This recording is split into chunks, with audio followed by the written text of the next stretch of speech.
Hi again.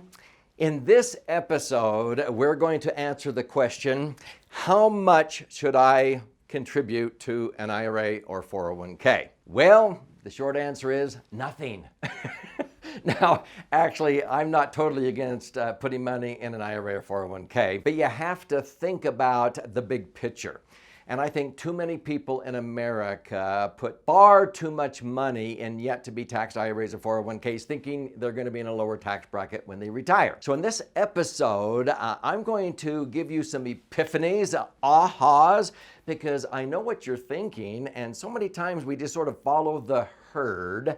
Well, that's what everybody else is doing. And that's what they say on CNBC. So when I show you better alternatives, sometimes people say, well, why do they tell you to do that on CNBC? And I go, who's funding CNBC? Government revenuers, okay? So let's talk about why I feel so strongly about not overfunding an IRA or 401k.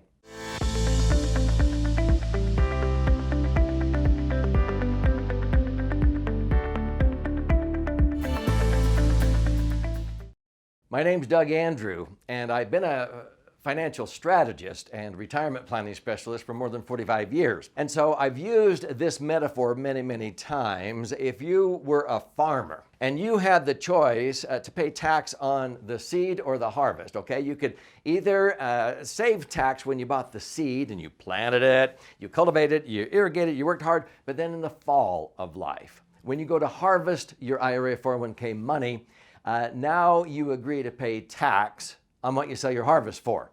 Or you could just pay tax on the seed, and later on, when you harvest the money, you don't have to pay tax anymore. What would you prefer? I would rather have the harvest be tax-free.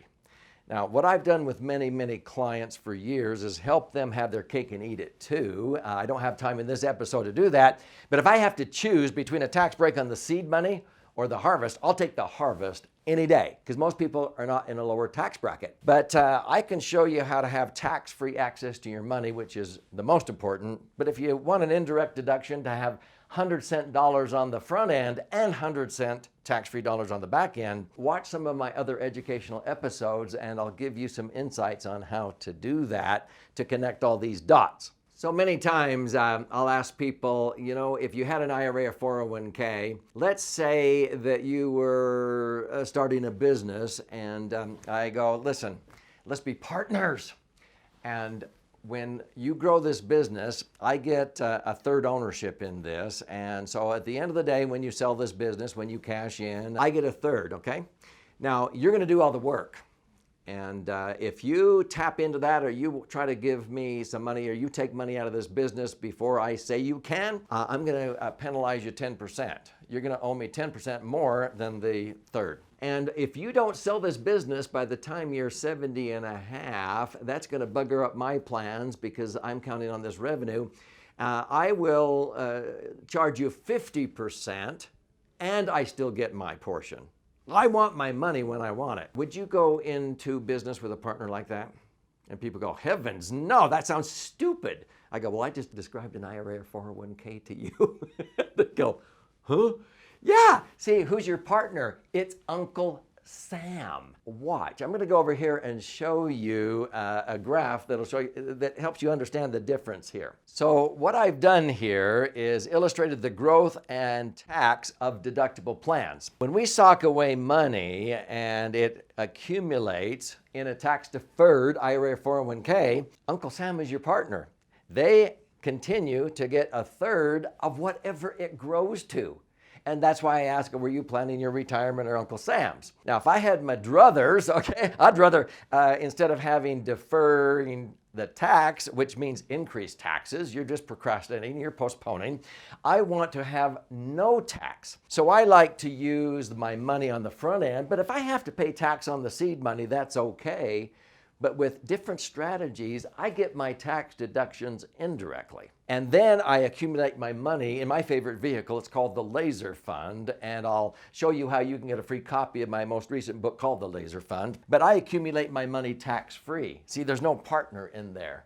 and it's been grandfathered in the Internal Revenue Code for over 100 years. It's a sacred cow, as I explain in my books. And so I can have 100-cent tax-free dollars on the back end, and that's far greater than having some partner at the back end that's sitting there with their hand out. It's like a pizza, and Uncle Sam comes in and takes a few wedges out of your retirement pizza, your pie. And that's just not fair, especially when you need money for health care, medical costs, prescriptions, and you want to go golfing and do things.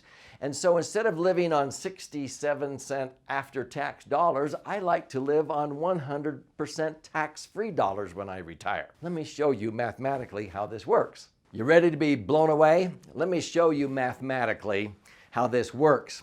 Now, compound interest is what Albert Einstein said was the eighth wonder of the world, but it was Rothschild who said, no, compound interest tax-free is the eighth wonder of the world. Do you know a dollar doubling 20 times to 2, 4, 8, 16, 32, it only takes 20 periods for a dollar to grow to 1,048,000 if it's tax-free. Now, if it's taxed as earned, the way most Americans save in banks, credit unions, mutual funds, and so forth, a dollar doubles to $2, and in a 25% tax bracket, you have to pay tax on that dollar increase, 25 cents. So you only have $1.75 is what it says right here. And so the next time $1.75 doubles to $3.50, you pay tax on that. Do you know you'll only have 72,000 instead of 1 million? 7.2% of what you could have had. That's in a 25% tax bracket. Now, most Americans, 41 out of 50 states, has a state income tax. California is the highest. And so many times you pay at least a third or more in tax. In a 33% bracket, a dollar doubling taxed as earned is only worth $27,000, only 2.7% of what you could have had. And that's the way most Americans save. Well, let's say you have a tax-deferred IRA or 401k. You thump yourself on the chest. Look at me, I'm smart. My dollar doubles tax deferred. I have my $1,048,000. Doug, your laser fund, your rich man's Roth, it has the same amount in it.